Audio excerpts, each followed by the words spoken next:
Hi, my name's Jennifer Huff, and I am the sixth grade math teacher here at Marshall Middle School.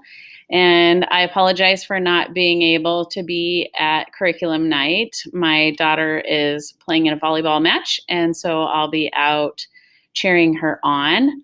But I'll be making a series of videos that hopefully will be um, all things that I would have presented at curriculum night plus more, because at curriculum night I would have about 7 to 8 minutes of presenting with maybe a 2 minute question and answer session. So here we go.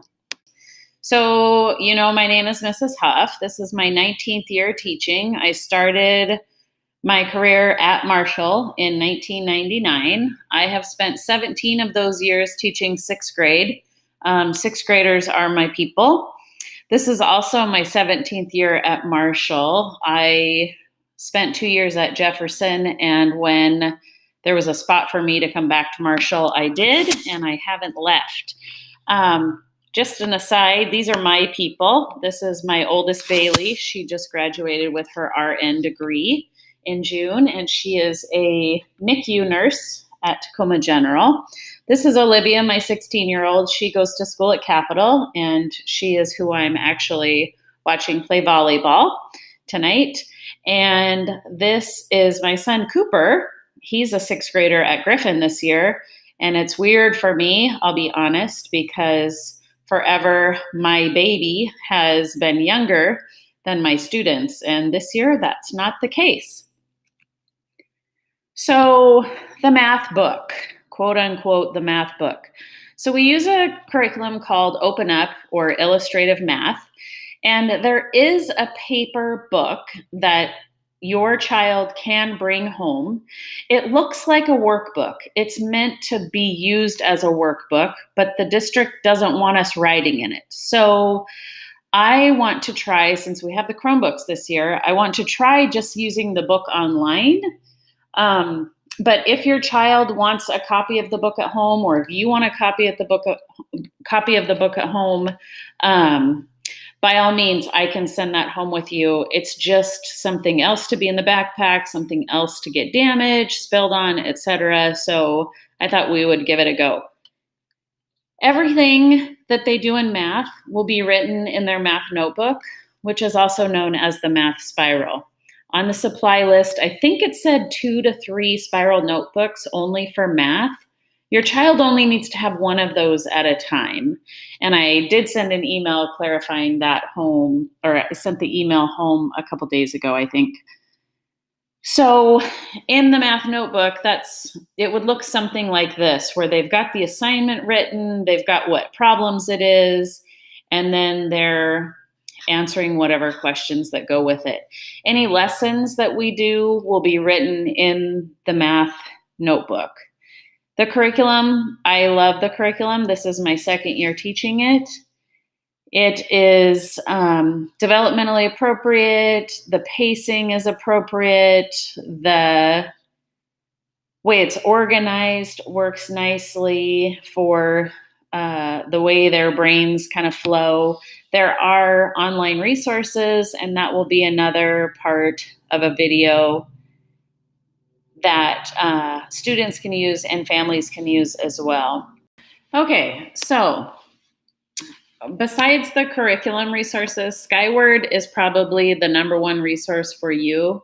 Please check it at least weekly. Do this with your student so that you two can have a conversation about it. What's happening in the classroom? What assignments are missing? Is there a test coming up? How did you do on the last test? What's going on in class that's affecting your behavior, and so forth. It's all on this progress report right here. And as you can see, students get a behavior grade for every class at Marshall. They get an effort grade. For me, effort is homework, practice assignments. And then down here, you can see they get a performance grade. Performance grade is the math grade, and that grade comes only from tests. Get the app on your phone. Once you have the app on your phone, you don't have to remember your username or your password. You can get alerts when an assignment gets marked missing. You and your student both have username and passwords. Students have Chromebooks now, so they really have access to it quite often, like whenever they want, really. I can print out paper reports if that is something that you feel that you need. Just let me know that that is what you're looking for. Next part is Core Flex Time. So Core Flex Time for sixth graders is a really important resource. It's a time when kids can get help, whether that's reteaching concepts that they didn't really understand or concepts that they missed. Absent work, do they have absent work to turn in? Do they have absent work that they need help with? Do they have work to make up because they didn't understand how to do it on their own? It's also a time when kids can test and possibly retest if they didn't do well on the first test. And kids are learning about how the process works on Thursday. But basically, the short explanation is there are times when your student might be required to come to class. Say they didn't understand how to do long division and I want a chance to reteach them. I would require them to come. And then there are times when I'm open, the math classroom is open, and they have something they want to make sure to get done. We'll go more into that on Thursday with students, and so possibly that will be a follow-up video. But it's really important to make it clear to parents that Core Flex Time is not recess. Core Flex Time is not free choice time.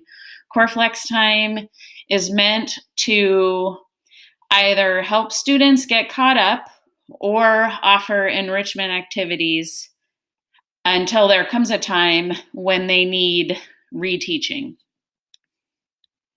Next part of the video.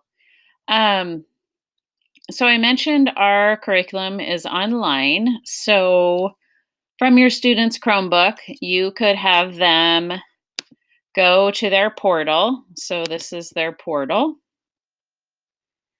And at the portal, over here, there is a link that says Illustrative Mathematics. If you choose that link, you could copy this onto your own computer device, what have you, and bookmark it. But if you scroll down, there's a teacher section, there's a section for families, and then there's a section for students. And basically, if you go to for families, grade 6, this is going to have all of the family materials for our 9 units or 9 books. And so our first unit is area and surface area. And basically, this is the handout that I photocopied and sent home via email.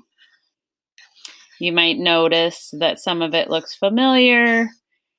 What I like as a parent about this particular handout is it tells you in grade 6 what students are learning about these new ideas. So we decompose and rearrange, and then it will give you a task to try with your student. And so, like, we're starting parallelograms, so it gives you, what is a parallelogram? Oh, what do you notice about a parallelogram? And then here's a task to try with your student, and it will always give you a solution. So that's one of the things I like about sharing the family materials page. Now, the students materials section, again, has our 9 books. And if you hover over the book, it will bring up all of the lessons. So you can see Unit 3 is on unit rates and percentages. There's 17 lessons. And it gives you a glossary section. So if you're not sure what absolute value is, here's the definition that we will use. So here's Unit 1. So you can see in Unit 1, there are 19 lessons. These are where all of the practice problems will be listed. Here's a glossary section. So we did lesson 3 on Monday. So in class, we looked at these shapes and we found the area and we took notes, and your student should have a copy of this in their math spiral. Then there's these sections, are you ready for more? And this is basically a challenge question that builds on what is up here or what is in the lesson. So that's a great place if you want your student to do some more practice than what they already have. Then in section 3.3, here was some more practice, but again, you'll notice there's up here, there was grid paper. Down here, there's no grid paper. Again, your student has a copy of this because this is what we did in class. So this will be in their math notebook, or that's where it's supposed to be. There's always a lesson summary that kind of shows you what the main point of the lesson is. So that's a good place to go if you're trying to help your child and you're not sure where to start or what language to use. Then the practice problems are always down here. So for the homework or the practice problems on Monday, they had 1 problem, 2 problems, 3 problems, 4. So that they had 4 practice problems. And you know that they're done because there's this green bar here, and then this is the lesson 4 practice problems. So backing out. So again, our book is online. If your student wants a paper copy of the book, they're seeing this. I like to use the online portion because we have these applets where students can manipulate. Click and drag here. Students can manipulate to see, oh, okay, well, this is actually 2 triangles with a rectangle in the middle. So I know that I can find the area of that rectangle easily.